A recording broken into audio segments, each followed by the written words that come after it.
আব্দুল্লাহ ইবনে উমর রাদিয়াল্লাহু তাআলা আনহু বলেন, ফারাজা রাসূলুল্লাহ সাল্লাল্লাহু আলাইহি সাল্লাম যাকাতাল ফিতরে সাআন মিন তামারিন আও সাআন মিন শাইরিন, এক সা খেজুর অথবা এক সা গম ফরজ করেছেন ফিতরার যাকাত, যাকাতুল ফিতর, ফিতরার যাকাত। আলাল আবদে অল হুররে, দাস দাসীর ওপরে, স্বাধীন মানুষের উপরে, দাস দাসীর ওপরে, স্বাধীন পুরুষ নারীর উপরে। আলা যাকারে অল উনসা, স্বাধীন পুরুষ স্বাধীন নারীর উপরে। অসাগিরে অল কাবিরে, ছোটর উপরে বড়র উপরে। মিনাল মুসলিমিনা, যারা মুসলিম। যার কারণেই বিদ্বানগণ বলতে চেয়েছেন যে ছোট মানে কত ছোট? ছোট মানে ঈদের মাঠে যাওয়ার পূর্বে যার জন্ম সেও একটা হলো এইটা, আর আরেকটা হলো যেহেতু সূর্য ডুবে গেলে রমজান শেষ হয়ে গেছে, অতএব সূর্য ডুবা পর্যন্ত যার জন্ম তার ফিতরা দিতে হবে। এক সা 2.5 কেজি, এক সা 2.5 কেজি। ইরাকের হিসাবে 3.25 কেজির ভাগে অর্ধেকের মূল্য থেকে বিরত থাকতে হবে। সময়ের গতিতে বলছি ইনশাআল্লাহ। সম্মানিত দ্বীনী ভাই বোন, অত্র বুখারী মুসলিমের হাদিসে রাসূল সাল্লাল্লাহু আলাইহি সাল্লাম সকল পুরুষ নারী, দাস দাসী, ছোট বড় সবার উপরে যাকাতুল ফিতর ফরজ করেছেন। ভিক্ষুককেও যাকাতুল ফিতরা দিতে হবে, যে ভিক্ষা চাই তাকেও দিতে হবে। আর কারণ এটাই, আব্দুল্লাহ ইবনে আব্বাস রাদিয়াল্লাহু তাআলা আনহু বলেন, ফারাজা রাসূলুল্লাহ সাল্লাল্লাহু আলাইহি ওয়াসাল্লাম যাকাতাল ফিতরে তোহরান লিসিয়ামে মিনাল লাগবি ওয়ার রাফাসে, সিয়ামটাকে অশ্লীল কথা ও কর্ম, অপছন্দ কথা ও কর্ম থেকে পবিত্র করার জন্য। মানুষ হিসাবে কিছু যদি ঘটে থাকে তো ফিতরা দিয়ে আল্লাহ ওটা পার করে দিবেন, সেই জন্য। অত মাতাল্লিল মাসাকিন, আর ফকির মিসকিনের খাদ্যের জন্য। তো আমিও বাঁচলাম, ফকির মিসকিনও বাঁচলাম। আমারও সুবিধা হলো যে এ দিয়ে আমার সিয়ামটা পবিত্র হয়ে গেল, আর ফকির মিসকিনেরও সুবিধা হলো, এ দিয়ে তার একটা রুজির ব্যবস্থা হলো। এই কথা রাসূল সাল্লাল্লাহু আলাইহি সাল্লাম বলেন। আবু সাঈদ খুদরি রাদিয়াল্লাহু তাআলা আনহু বলেন, ফারাজা রাসূলুল্লাহ সাল্লাল্লাহু আলাইহি সাল্লাম যাকাতাল ফিতরে, আল্লাহর নবী ফিতরা ফরজ করেছেন সান মিন তামিন, এক সা খাদ্য, আও সান মিন তামরিন, এক সা খেজুর, আও সান মিন শাইরিন, এক সা জব গম, আও সান মিন আকেতিন, এক সা পনির, আও সান মিন জাবিবিন, এক সা কিশমিশ। প্রথম শব্দটা আছে খাদ্য। এখন কেউ যদি মনে করে যে আমি 2.5 কেজি সেমাই কিনে দিব, দিলে ভুল হবে তা নয়, দিতে পারে। তো সমাজের ফকির মিসকিনের যেটাতে উপকার হবে সেটাই দিবে, এটাই মূলত ভালো। তবে যেহেতু খাদ্যের কথা এসেছে, কাজেই ও যা খায় সেটাই দিবে, এটাই ঠিক। যেহেতু খাদ্যের কথা এসেছে, কাজে এখানে নতুনভাবে যেন টাকা না ঢুকতে পারে। চলেন, টাকা যে চলবে না কিয়ামত পর্যন্ত তার জাজল্য প্রমাণ। আবু সাঈদ খুদরি এই পর্যন্ত বলার পরে বলেন, ফালাম নাজাল নুখরিজু, এইভাবে ফিতরা দিয়ে আসি, দীর্ঘদিন থেকে দিয়ে আসছি, রাসূলের যুগ থেকে একসা করে এগুলো দিয়ে আসছি। ফাকাদেমা মুআবিয়াতু মিনাস শাম হাজ্জানা মুতামিরান, একদা সিরিয়া থেকে মুআবিয়া আসলো হজের উদ্দেশ্যে অথবা উমরার উদ্দেশ্যে। তখন মুয়াবিয়া সিরিয়ার দায়িত্বশীল, অর্ধ পৃথিবীর খলিফা, কুশাগর বুদ্ধিজীবী রাজনীতিবিদ ওমর বুঝছিলেন মুয়াবিয়ার বুদ্ধির অভাব নেই, মুয়াবিয়ার নেতৃত্ব দেওয়ার অভাব নেই। মুয়াবিয়া সুযোগ্য, সুদক্ষ, সুপণ্ডিত এবং চৌকুশ নেতা, কাজেই তাকে একটা বিশাল ভূখণ্ডের মালিক না করলে আসলেই তাকে পরিস্থিতি অনুযায়ী ঠেকিয়ে রাখা কঠিন। সুচিন্তিত মানুষ, বিশাল এলাকার তাকে মালিক করে রাখলেন, তা হলো সিরিয়া। একদা সিরিয়া থেকে আসলেন মুয়াবিয়া, ফাকাল্লামা নাস আলাল মিম্বারে, এসে তিনি মিম্বারের উপরে উঠে মানুষের সামনে বক্তব্য দিলেন। ফাকানান ফিমা কানান নাসা, সেদিন তিনি বক্তব্যে যা বলেছিলেন তাতে তিনি বলেছিলেন যে ইন্নি আরা, আমি মনে করি, তিনি বলছেন ইন্নি আরা, আমি মনে করি যে আন্না মুদ্দাইনেমিন সামারাই শাম, সিরিয়ার 2 মুদ অর্ধ সা গম, তা দিল সান মিন তামারিন, মদিনার 1 সা খেজুরের সমান, আমি মনে করি। এই কথা মুয়াবিয়া রাদিয়াল্লাহু তাআলা মিম্বারের উপরে ঘোষণা দিলেন।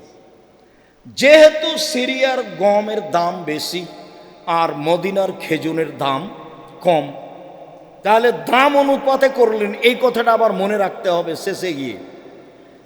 আমি মনে করি, ইন্নি আরা, আমি মনে করি যে সিরিয়ার 2 মুদ অর্ধ সা গম মদিনার 1 সা খেজুরের সমান। ফা খাজা না সবে জালেকা, মানুষ তখন বলল আচ্ছা ঠিক আছে, খুব ভালো কথা, তাহলে আমরা গম দিলে অর্ধেক দিব, অর্ধ সা দিব। মানুষ এটা গ্রহণ করে নিল। ফাম্মা আনা, এবার আমি, আবু সাইদ খুদরি বলছি, তবে আমি ফালা আজালা উখরেজুহু কামা কুনতু আখরাজুহু ফি আহাদি নবী সাল্লাল্লাহু আলাইহি ওয়াসাল্লাম আবাদান, আমি রাসূলের যুগে 1 সা বের করতাম, সর্বদা বের করব, মা ইস্তো, যতদিন বেঁচে থাকবো। তবে আমি, মানুষ তো মুয়াবিয়া রাদিয়াল্লাহু তাআলার এই রায় সিদ্ধান্তকে গ্রহণ করে নিল, যেটা তিনি বললেন আমি মনে করি, তো মানুষ গ্রহণ করে নিল। মানুষ তো করেই, ভারত বাংলাদেশ পাকিস্তানের শতকরা 95 জন মানুষ করেছে, করছে। এখন আপনি দেখছেন আপনার পাশে, হয়তো বা আপনিও তার মধ্যে একজন। তো মুয়াবিয়া রাদিয়াল্লাহু তাআলা বলছেন যে যতদিন আমি হায়াতে বেঁচে থাকবো 1 সা দিব। কালা রাজুলুন মিনাল কওমে, একটা লোক পাশ থেকে বলল, কেন মুদ্দানে মিন কামহিন, অর্ধ সা গম দিলে হবে না? তখন তিনি বলছেন লা কিমাত মুয়াবিয়া, আরে এইটা তো মুয়াবিয়ার মূল্য হিসাব, লাখ ভালো হওয়া আমল বেহা, না আমি কখনো মানব না আমি কখনো আমল করব। আমি মুয়াবিয়ার এই মূল্য হিসাব কখনো কবুল করব না, আমি মুয়াবিয়ার এই মূল্য হিসাব সিদ্ধান্ত রায়কে কখনো মানব না। হাদিস তো সহিহ, আপনি কি করবেন? কে আপনাকে বলল?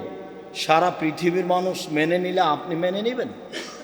সারা দুনিয়াতে মাত্র ইব্রাহিম আলাইহিস সালাম আর তার স্ত্রী ভালো মানুষ ছিলেন, আর কেউ ছিল না, তাহলে এখন ইব্রাহিম আলাইহিস সালাম উল্টে যাবেন? সারা দুনিয়ার মানুষ যদি এখন করোনায় 3 ফুট পর পর দাঁড়ায়, আপনিও দাঁড়াবেন? হুজুরি যে আগে বক্তব্য কত শক্ত, কাবা ঘরে 3 ফুট আছে, কাবা ঘরের চেয়ে আরো যদি কোনো জায়গা ভিন্ন থাকতো সেখানে 3 ফুট থাকলে হবে না? 3 ফুট পর পর দাঁড়ানোর সিদ্ধান্ত পেশ করতে হলে আবার কাকে আসতে হবে? মুহাম্মদ সাল্লাল্লাহু আলাইহি সাল্লামকে। যেহেতু মুহাম্মদ সাল্লাল্লাহু আলাইহি সাল্লাম কিয়ামত পর্যন্ত আসবেন না, কাজে ইবাদতের নিয়ম কিয়ামত পর্যন্ত কোনোদিন পরিবর্তন হবে না। আপনি পালন করতে পারেন না, মসজিদে আসেন না সমস্যার কারণে।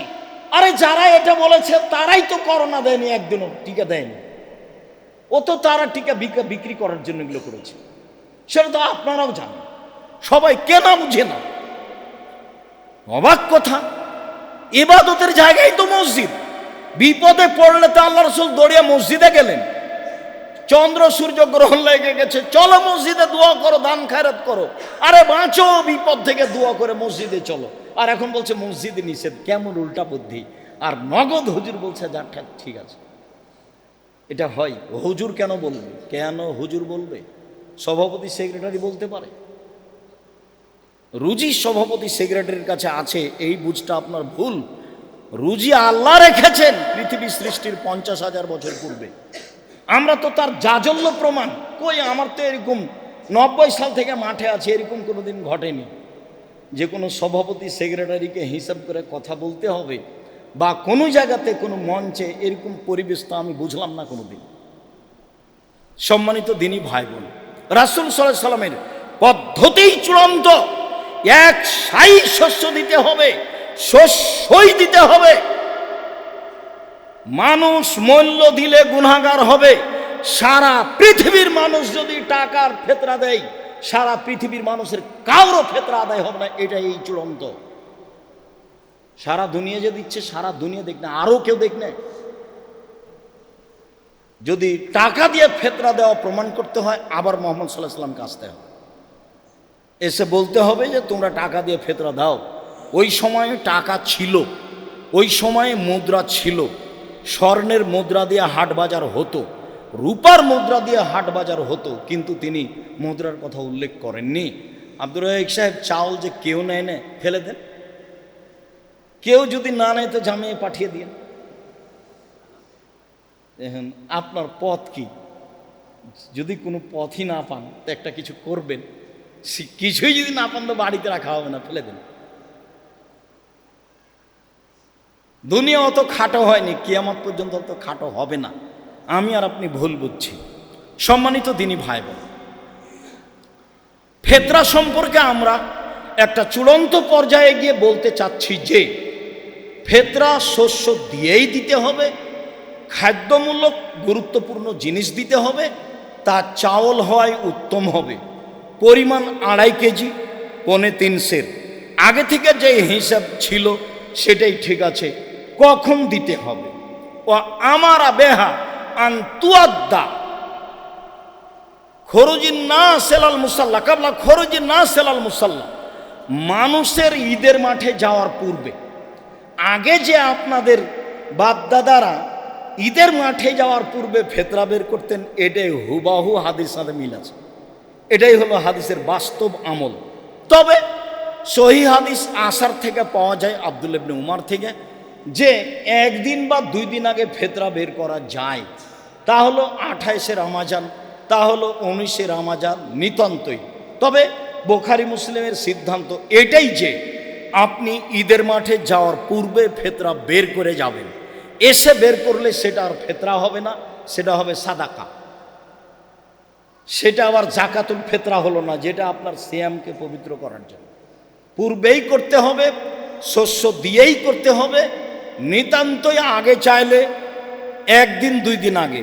15 রমাজান থেকে ফেতরা বের করার তো প্রশ্নই আসে না। মসজিদ ভর্তি হয়ে গেছে ঢাকায়, দেখেন। 15 রমাজান থেকে ধর্ম নিজের মতো, ধর্ম নিজের মতো। হাজি ক্যাম্পে উঠেছি তো এখন বলছে লাব্বাইক আল্লাহুম্মা লাব্বাইক। শেষ হলো তো আমি বলছি ভাইজান এখানে বলাচ্ছেন কেন? ও তো যখন এহরাম বাঁধবে, এলামলামে যখন বিমান পৌঁছিবে, জিদ্দায় নামার পূর্বে তখন বলবে। তখন বলছে যে বাড়ি থেকে বললেও হবে। এখন কি উত্তর দিবেন বলেন? তো ধর্ম তো তাদের নিজের ব্যাপার। আল্লাহ রাসূল বললেন এলামলামে, ভারত, বাংলাদেশ, পাকিস্তান, এমানবাসীদের জন্য, আর উনি বলছেন বাড়ি থেকে। তাহলে করার কি আছে? তাহলে প্রথম রমজান থেকে ফেতরা বের করতে পারবে, তাহলে 15 যেদিন ইচ্ছে সেদিনই করবে। রাসূল সাল্লাল্লাহু আলাইহি সাল্লাম ঈদের মাঠে যাওয়ার পূর্বে ফেতরা বের করতে বলেছেন শস্য দিয়ে। এইটাই হিসাব। সেই দিন সূর্য ডুবা পর্যন্ত যেসব ছেলে মেয়ে জন্ম নেবে তার ফেতরা দিতে হবে, ভিক্ষুককেও ফেতরা দিতে হবে, এ কথাই ঠিক। বন্টন ঈদের মাঠে যাওয়ার আগে যদি সহজ হয় করেন, যদি পরে সহজ হয় করেন। বন্টন পরিস্থিতি অনুযায়ী করবেন, এটাই ঠিক। ঈদের দিনের একটু তাকবীর বলে বাকি অংশটুকু ঈদের দিনের সকালের জন্য রেখে দিচ্ছি। সেদিন সময় আল্লাহ অনুকূলে করলে আবারও হবে আপনার সাথে কথা ইনশাআল্লাহ। ইমাম জোহরি থেকে একটি সহি সূত্র প্রমাণ হয় যে কানান নাসু ইকাব্বিরুনা হিনা ইয়াখরুজুনা মিন মানাজিলিহিম, ঈদুল ফিতরে মানুষ তাকবীর বলতো যখন ঈদের সলাতে যাওয়ার জন্য বাড়ি থেকে বের হতো, হাত্তা ইয়াতুল মুসাল্লা, ঈদের মাঠে আসা পর্যন্ত। অফি রিওয়ায়াতিন হাত্তা ইখরাজাল ইমাম, ইমাম বের হওয়া পর্যন্ত। ফায়জা খারাজা সাকাতু, যখন ইমাম তার সলাতের জায়গায় চলে যেতেন তখন মুসল্লিরা তাকবীর বলা থেকে বিরত হয়ে যেতেন। অনেক বর্ণনা এসেছে কানান নবী সাল্লাল্লাহু আলাইহি সাল্লাম ইকাব্বিরু হিনা ইয়াখরুজা হাত্তা ইসাল্লিয়া, আল্লাহ রাসূল তাকবীর বলতেন বাড়ি থেকে বের হওয়ার সময় সালাত শুরু করা পর্যন্ত। এগুলো ঈদুল ফিতর। ঈদুল ফিতরের তিনটে সুন্নাত: এক, আল মাসি, পায়ে হেঁটে যাওয়া, সম্ভব হলে পায়ে হেঁটে যাবেন, এটাই ঠিক, যাবেন একটাই আসবেন একটা। দুই, আল আকলো কাবলাল খরুজ, বের হওয়ার পূর্বে খাওয়া, যেটা কুরবানির বিপরীত। তিন, অল ইগতিসাল, গোসল। গোসল সুন্নাতের অন্তর্ভুক্ত, না পারেন সেটা ভিন্ন কথা। ঈদুল ফিতরের জন্য এই তিনটে, গোসল টোসল করে ভালো পোশাক পরে, ভালো পোশাকের অর্থ এই নয় যে নতুন পোশাক হতে হবে। জুমার দিনে পোশাকের যত গুরুত্ব পেশ করা হয়েছে ঈদের দিনের তত গুরুত্ব পেশ করা হয়নি।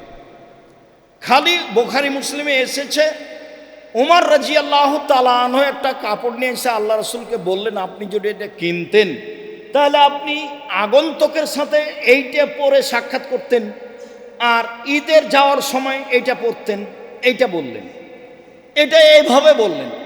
আর জুমার দিনের জন্য আল্লাহ রাসূল বলেছেন সকালে সকালে গোসল করলো, স্ত্রীকে গোসল করালো, সম্ভব হলে আতর গায়ে লাগালো, তারপরে ভালো পোশাক পরিধান করলো, পায়ে হেঁটে মসজিদে গেল, মানুষের কাঁধ ডিঙ্গিয়ে সামনে গেল না, ইমামের খুতবা শুনলো, তার সাথে সালাত আদায় করলো, তাহলে বাড়ি থেকে যত পদক্ষেপ পা রেখেছে তত বার সমান। 1 বছর তাহাজ্জুদ সালাত আদায় করলে, 1 বছর নফল সিয়াম আদায় করলে জানে কি হয় তাই। তাহাজ্জুদ সিয়াম, তাহাজ্জুদ সিয়াম, তাহাজ্জুদ সিয়াম, 1 বছর সমান যা প্রত্যেক পদক্ষেপে তাই। সেইখানে ভালো পোশাকের কথা আছে। আর আপনি যদি এই ঈদে 4-5 সেট কাপড় নেন তাহলে তো দোকানদারকে সামলাতে হবে, যেখানে কাপড় তৈরি হচ্ছে তাকে সামলাতে হবে, তাহলে কর্মচারীকে সামলাতে হবে, তাহলে সবাই ব্যস্ত, তো আবার রামাজান মূল্যায়ন করবে কে? আপনি যেমন 5 কাপড়ে ব্যস্ত, তা আপনার বউ তেমন 10 কাপড়ে ব্যস্ত, তো দোকানদারও তেমন ব্যস্ত। সবাই মিলে এখন ভাবছে যে 11 মাসে যা ব্যবসা হয়েছে 1 মাসে ব্যবসা করে নাও, তাহলে ইবাদত করবে কে? সবটাই উল্টে গেছে, সবটাই খাওয়া থেকে নিয়ে সব কিছু সবটাই কমাতে হবে, তাহলে আপনি ইবাদতকে মূল্যায়ন করতে পারবেন। সম্মানিত দিনী ভাই বোন, আলী রাদিয়াল্লাহু তাআলা আনহু ইকাব্বিরু ইয়াউমা আরাফা বাদাল ফজরে ইলা সালাতিল আসর মিন আখির আইয়াম। কুরবানির ঈদে আলী রাদিয়াল্লাহু তাআলা আনহু আরাফার দিন তাকবীর পাঠ করেন আইয়ামে তাশরিক পর্যন্ত, অর্থাৎ ঈদের 3 দিন পর পর্যন্ত। আবু হুরায়রা রাদিয়াল্লাহু তাআলা আনহু আর আব্দুল্লাহ ইবনে উমর ইয়াখরুজানে ইলা সুকে ফি আইয়ামিল আসরে, কুরবানির 1 থেকে নিয়ে 13 তারিখ পর্যন্ত 10 তারিখ পর্যন্ত তারা বাজারের দিকে যেতেন। ওয়ায়ুকাব্বিরানে, দুইজনই তাকবীর পাঠ করতেন। ওয়ায়ুকাব্বিরুন নাস বে তাকবীরে হেমা, জনগণও তাদের তাকবীরের সাথে তাকবীর পাঠ করত। তাহলে কুরবানির দিন কুরবানিতে তাকবীর হলো, একেবারে ঈদুল আজহার 1 তারিখ থেকে নিয়ে 13 তারিখ পর্যন্ত, এক টানা 13 তারিখ আসর সালাত পর্যন্ত। আর ঈদুল ফিতরে তাকবীর হলো বের হওয়া থেকে ঈদের মাঠ পর্যন্ত, সালাত পর্যন্ত। এক হাদিসে বের হওয়া থেকে ঈদের মাঠ পর্যন্ত, আর এক হাদিসে বের হওয়া থেকে নিয়ে সালাত পর্যন্ত। এ হলো তাকবীর। বিষয়গুলি ভালোভাবে মনে থাকে যেন। সব তাকবীরেই হাত উঠাতে হবে সেই কথাটি পরে। এখানে আরেকটি জরুরি কথা, যে কি তাকবীর পড়ব, তাকবীর কি হবে আমাদের। আল্লাহ তাআলা বলছেন, ফাদকুরুল্লাহ ইনদাল মাশারিল হারাম, তোমরা কুরবানির দিন মাশারে হারামে আল্লাহকে ডাকো। যারা হজ করতে যায় তাদেরকে বলছে। মাশারে হারাম আছে মুজদালিফায়, ভিড়ে আপনি খুঁজে পাবেন না, পরের দিন দেখে আসিয়েন, নাহলে আগের দিন দেখে আসেন। লেখা আছে মসজিদ ও মাশারে হারাম। ওখান থেকেই আপনার রাস্তা একটু ব্যাক করে ঘুরে পাথর মারতে যেতে হবে। এইটা আরাফা থেকে আস্তে আস্তে বলতে গেলে একটা শেষ পর্যায়ে, এটা হলো মাশআরে হারাম। এখানে আশেপাশে হাতিকে ঠেকিয়ে দেওয়া হয়েছিল। আল্লাহ এখানে আল্লাহকে ডাকতে বলছেন। আল্লাহ বলছেন, ফাদকুরুহু মা হাদাকুম, তোমরা তাকবীর পাঠ করো যেভাবে আল্লাহ তোমাদেরকে শিখিয়ে দিয়েছেন। আল্লাহ তাআলা বলছেন, ওয়াদকুরুল্লাহ ফি আইয়ামিম মাদুদাত, এই দিনগুলিতে তোমরা আল্লাহকে ডাকো, জিকির করো। কি দিয়ে ডাকবো, কি দিয়ে জিকির করব? তাতে স্পষ্ট প্রমাণ আছে এইটুকু, যে আব্দুল্লাহ ইবনে উমর ইকাব্বেরু, আব্দুল্লাহ ইবনে উমর ফি আইয়ামিত তাশরিক, তাশরিকের দিনগুলিতে বলতেন, আল্লাহু আকবার, আল্লাহু আকবার, লা ইলাহা ইল্লাল্লাহ, আল্লাহু আকবার, আল্লাহু আকবার ওয়ালিল্লাহিল হামদ। পরে ও আল্লাহু আকবার, আল্লাহু আকবার, লা ইলাহা ইল্লাল্লাহ, আল্লাহু আকবার, আল্লাহু আকবার ওয়ালিল্লাহিল হামদ। হাদিস সহিহ। এইটুকু বোঝা যায় স্পষ্ট। আল্লাহু আকবার কাবীরা, আলহামদুলিল্লাহ কাসীরা, সুবহানাল্লাহ বুকরাতান ওয়া আসীলা, এইটা আমরা এ যাবৎ প্রমাণ করতে পারি না। এইটা থেকে আপনাকে বিরত থাকতে হবে সারা দুনিয়া বললেও। তাহলে আপনি জিকির কি করবেন? তো জিকির করেন তাহলে, যেহেতু আয়াত দ্বারা প্রমাণ। জিকির কি? সবচেয়ে উত্তম জিকির লা ইলাহা ইল্লাল্লাহ, আফজালুজ জিকিরে লা ইলাহা ইল্লাল্লাহ, সবচেয়ে উত্তম জিকির হচ্ছে লা ইলাহা ইল্লাল্লাহ। বলেন তাহলে কুরবানির 1 তারিখ থেকে ঈদের দিন সকাল থেকে বলেন লা ইলাহা ইল্লাল্লাহ, লা ইলাহা ইল্লাল্লাহ, লা ইলাহা ইল্লাল্লাহ বলেন। সবচেয়ে উত্তম জিকির হচ্ছে সুবহানাল্লাহি ওয়া বিহামদিহি সুবহানাল্লাহিল আযীম, সুবহানাল্লাহি ওয়া বিহামদিহি সুবহানাল্লাহিল আযীম। সবচেয়ে উত্তম জিকির হচ্ছে সুবহানাল্লাহি আলহামদুলিল্লাহি ওয়া লা ইলাহা ইল্লাল্লাহ আল্লাহু আকবার। সবচেয়ে উত্তম জিকির হচ্ছে সুবহানাল্লাহি ওয়া বিহামদিহি, যেটার 100 বারের হিসাব আছে, সুবহানাল্লাহি ওয়া বিহামদিহি। এ হলো জিকির। তাহলে স্পষ্ট জিকির আব্দুল্লাহ ইবনে উমর থেকে এইটা, আল্লাহু আকবার, আল্লাহু আকবার, লা ইলাহা ইল্লাল্লাহ, আল্লাহু আকবার, আল্লাহু আকবার ওয়ালিল্লাহিল হামদ, আল্লাহু আকবার কাবীরা, আলহামদুলিল্লাহ কাসীরা, সুবহানাল্লাহ বুকরাতান ওয়া আসীলা বলা থেকে বিরত থাকবেন। আরও 5 জনকে বলতে নিষেধ করবেন, কেন এটা ইবাদত। আমার আর আপনার ইচ্ছা চলে না। যেহেতু আল্লাহকে আল্লাহ নিজে ডাকতে বলছেন যে এই দিনগুলিতে আল্লাহকে ডাকো, জিকির করো, তাহলে তো উত্তম জিকির আছে লা ইলাহা ইল্লাল্লাহ। বলেন, সেটার প্রমাণ আছে জিকির হিসাবে। সবচেয়ে জিকির যাতে 4টা কালেমা আছে, সুবহানাল্লাহি আলহামদুলিল্লাহ লা ইলাহা ইল্লাল্লাহ আল্লাহু আকবার। এটা হলো আপনার ঢাল, যা থেকে বিপদে বাঁচা যায়। এটা হলো পিছন দিক থেকে ঢাল, যাতে শত্রু পিছন দিকে ধরতে না পারে। এটা হলো স্থায়ী শতামল, সুবহানাল্লাহি আলহামদুলিল্লাহ লা ইলাহা ইল্লাল্লাহ আল্লাহু আকবার। এটার গুণ হলো 3টে। একটা, সামনে থেকে শত্রু আপনাকে ধরতে পারবে না, এটা ঠেকাবে। 2, পিছন দিকে শত্রু আপনার আসতে পারবে না, এ ঠেকাবে, জাহান্নাম থেকে বাঁচাবে। 3, এটা হলো স্থায়ী শতামল। আর ভারী জিকির নেকির পাল্লাই সুবহানাল্লাহি ওয়া বিহামদিহি সুবহানাল্লাহিল আযীম। আর একবারে সাগরের সমান যদি পাপ হয়, ফেনার সমান, সবও মুছে যাবে। সেটা কি? 100 বার সুবহানাল্লাহি ওয়া বিহামদিহি সুবহানাল্লাহি ওয়া বিহামদিহি সুবহানাল্লাহি ওয়া বিহামদিহি সুবহানাল্লাহি। জিকির হিসাবে নেন। তাহলে জিকির হিসাবে আমি এইগুলো নিতে পারি, আর সরাসরি আব্দুল্লাহ ইবনে ওমর থেকে যা প্রমাণ হলো তা নিতে পারি। লাইলাতুল কাদর, লাইলাতুল কাদরের কথার পূর্বেই বলি, আমাদের দেশের ভারত, বাংলাদেশ, পাকিস্তানের শতকরা 95 জন লোক মনে করে আসলে সব কিছু হয়ে গেছে 15ই শাবান। সারা বছরে যারা মারা যাবে, যারা জন্ম নেবে, যার রুজি বন্টন হবে, সবই তো 15ই শাবানে হয়ে গেছে জাল হাদিসের মাধ্যমে। তাহলে আর লাইলাতুল কাদরে কি হবে?